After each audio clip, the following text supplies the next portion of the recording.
So I grew up here in Columbus, Ohio. At the time, my older brother was playing football for Ohio State, and I love representing my hometown, love representing the great state of Ohio, and in my mind, there's no other university that I would rather play football for than the Ohio State. Growing up, there was a guy by the name of Antoine Winfield who grew up in my neighborhood. So I rooted for him my entire life from Little League all the way up.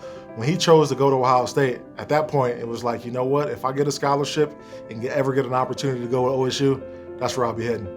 Well, I've always been a Buckeye as long as I could remember. And I came here to grad school, grew up watching Ohio State. Archie Griffin was obviously my idol. You know, you go from freshman to sophomore and you get to pick your jersey number. And it was 44 and 45 available. I was a running back. You know, and I said I want 45 because Archie Griffin. A lot of the guys that I idolized were guys like Bobby Carpenter, who I work with currently, James Laurinaitis, who I've gotten to know pretty well.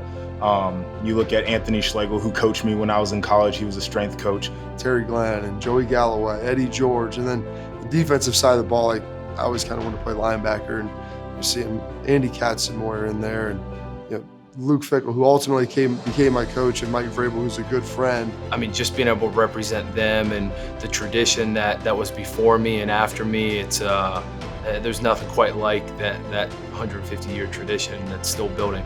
You know, it's family, it's friendship, it's loyalty. You can go wherever you want in the country, and there's an alumni base. I lived in Arizona for a number of years. The largest alumni base is there in Arizona for Ohio State. One thing about the culture of Ohio State, it'll always be this way. Premium placed on education, premium placed on toughness, and a premium placed on team. Paying homage to me is about honor and respect. Coming from a place at Ohio State where you've had so many legends come through, you've had so many people do great things, to be able to say that you went to the same school, to be able to associate yourself in the same sentence as some of the awesome things that have gone on. It's like everlasting respect. If just having a t-shirt sparks a conversation, I think that's the best way to potentially do it, is because paying homage is keeping those memories alive and allowing them to exist and live through people of today. I think we really embrace the storytelling angle a lot. We're always trying to uncover moments from OSU's past, whether it's on the field or off the field, and just paying homage to those moments and bringing that stuff back up for people who might have experienced it a long time ago, get a chance to kind of relive it, or for people who are newer OSU fans, kind of school them in some ways on what their favorite moments were.